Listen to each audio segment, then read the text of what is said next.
Hello,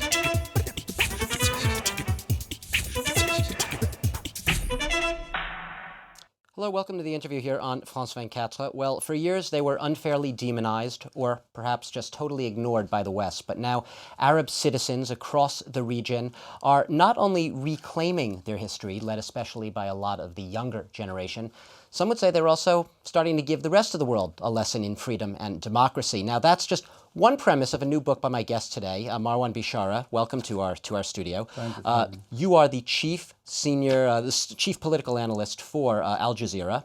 You're also author of a relatively new book, The Invisible Arab, that basically makes the claim that, sure, we all say social media was a big force in this revolution. It was far from the driving force. That honor really lies with the rank-and-file Arabs, many of whom sacrificed years, even decades of their lives on the community level, the political level, all across society in order to fight for their ideals. And we're seeing the fruits of that fight today. Now, I want to get to the book, but I'd like to sort of backtrack and start in the heart of things in Egypt. We've been speaking a lot about Egypt in recent days. The election, a lot of people have been portraying as coming down to a contest between secular forces and Islamist forces, and many degrees of Islamist forces. I'm curious how you view it.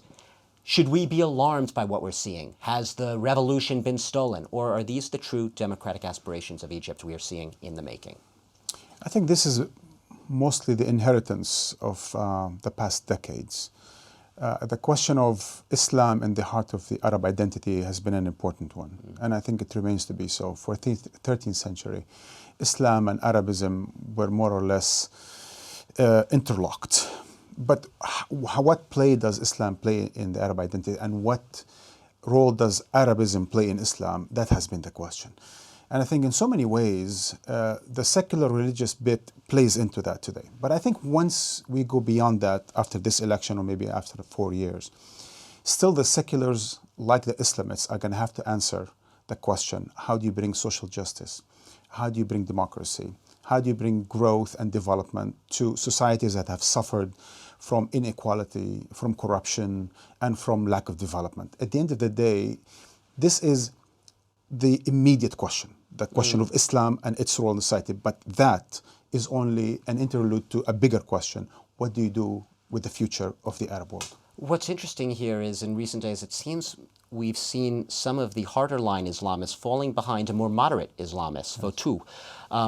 Some people would say a little unexpected. Do you see a sign in that perhaps there is some sort of agreement that you really need to separate the politics and the religion in governance? I think it's a very interesting exercise in democracy, in political process.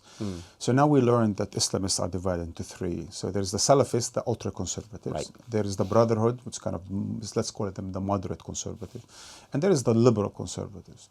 And now the ultra-conservatives have aligned themselves, at least in the presidential elections, with the liberal Islamists against the sort of mainstream against the Muslim Brotherhood. Against the Muslim Brotherhood, because they're playing politics. And that's new, because for decades, these people were in the corner, in the dark, no lights shed on them. They haven't really been part of any political process. Now they are taking baby steps, if you will. I think they're learning in the process. They've been making a lot of mistakes. Right. They've been exposing themselves to be immature sometimes, but also sometimes to be quite savvy. But in the end of the day, I think this is the political process that is needed to develop democracy, because democracy cannot be parachuted.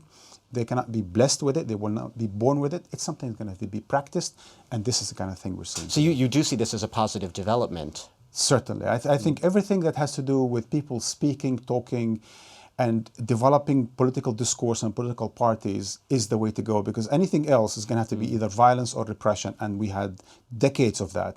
The alternative is people developing, people working with one another or against one another, but always peacefully within the constitutional restrictions. Within the order and everything. Now, your book, obviously, the title, The Invisible Arab, and we have seen a series of countries, obviously Tunisia as well, where the revolutions have been going well, I suppose. Relatively well, yes. We've seen some not so well, much bumpier. And you do, you seem to put a lot of the onus or some blame on the Saudis and also on the Ayatollahs in your book. Tell us about the role you think Saudi Arabia has been playing in this throughout this Arab Spring.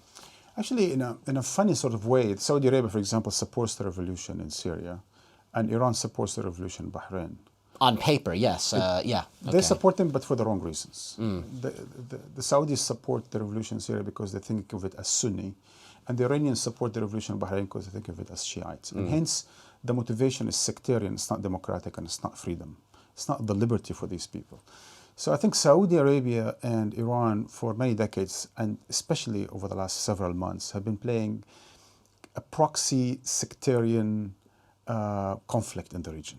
That started in Bahrain. Sunnis versus Shiites. Exactly. That started with Bahrain. In fact, that started in Iraq before that, during the invasion and before that. And now it's going up to Syria. So in a way, the two countries that suppress any freedom in their own, for example, Iran, we saw what happened 2008, 2009. Saudi Arabia, of course, we have seen that for the last 8 decades, completely against democracy, and they don't hide it. I'm not saying it as some kind of a criticism. Sure. They are not for any sort of open democracy, but they would use revolutions or counter-revolutions in order to serve their interest, but in no way to serve the interest of freedom and democracy in the region. If you're in a Gulf monarchy, basically, perhaps you're a little too close to Saudi Arabia and you're not going to see the full benefits of an Arab Spring? You know, I think in the end of the day, the Arab Spring is a revolution of consciousness. As you were stating earlier, a lot of this didn't really happen. I mean, we don't have liberal democracies ruling in the Arab region, even in Tunisia. But what we have is a revolution of consciousness, of awareness. And that has no borders. I think across the Arab world, including in the Gulf region today, there is a majority of people who are clear about what they want, and they're clear about they will no longer accept. It will take time. It might go in kind of weird and strange ways. Some of it might be sectarian, some of it might be political, other might be violent, as we're saying, and as we saw in Libya and Syria. But I think in the end of the day, the Arab Spring is about a revolutionary consciousness that says people are in dire need of freedom, liberty, and social justice, and that's what they're going to be fighting for in the Gulf or elsewhere. And we made the point, obviously, that a lot of these countries have a very young generation, many people, half of them under 25 in some cases, so that's a big factor. I'd like to ask about Syria. You brought it up. That has been the case scenario of what can really go wrong when it spills over into sectarian conflict. A few months ago, when the Arab League observers went in, you called that mission a farce, and we know what happened there. It ended up collapsing. Yeah. What do you think of the current UN-sponsored version under Kofi Annan? Is it any more credible? I think the Arab League plan was a good one. The way they tried to enforce it through sending 30 or 40 observers, I think that was the farce. Because in the end of the day, the idea that Assad steps aside and a vice president take over like they did in Yemen, and a political process opens up, and then an open democratic process is possible in Syria, I think this is the way to go. I'm never for any change through violence if you have other possibilities with regional and international pressure.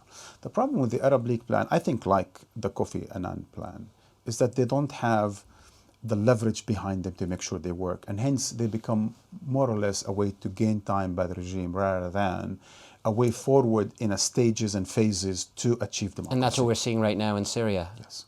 Right now, I mean, they're talking about bringing it back to the Security Council, obviously, if it fails, considering harder steps.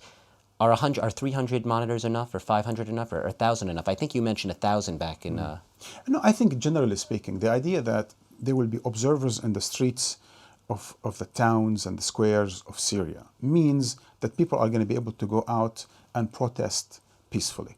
The fact that there will not be punitive measures against them by the regime because there are those forces that separate, if you will, the regime from the people, that means I think millions of people are going to go to the streets like we saw in Tunisia, like we saw in Egypt. And that by itself will be, you know, it will gain momentum in a sense. It will feed itself. We don't have that much time left, and I do want to shift tracks and open up an entirely new box.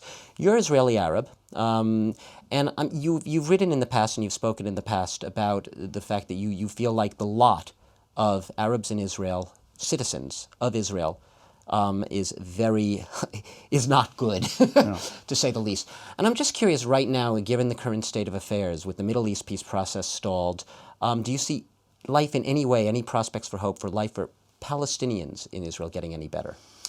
The way actually we term this, and this is not just semantics, this goes to the heart of the identity, the political and otherwise, is that I'm a Palestinian born in Israel. And that is because Israel claims to be a Jewish state, hence not a state of all citizens. So in so many ways, my political identity is a Palestinian Arab, has been, is, and will be. And being Palestinian in Israel, indeed being the most invisible of the most invisible Arabs. Right. Even more so than the Palestinians in Gaza or the West Exactly. Bank. Because for a long time, the Palestinians in the West Bank and Gaza and East Jerusalem have been the focus of the so-called two-state solution, the focus of UN Security Council resolutions.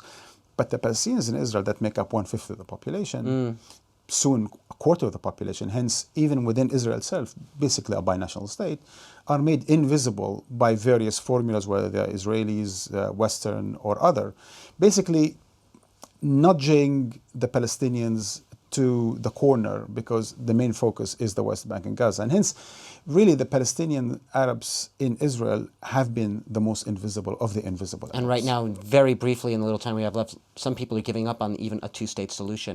They say that given the hard lines right now within this current government, it just doesn't look like it can happen. You know, with something like 500,000 settlers and 200 settlements throughout the West Bank, I think it's doubtful that you will be able to actually separate, I mean, geographically so, two separate states that are contiguous, sovereign, Palestinian and an Israeli state. Hence, I think geographically speaking, politically speaking, perhaps now time has run out and they would have to live together.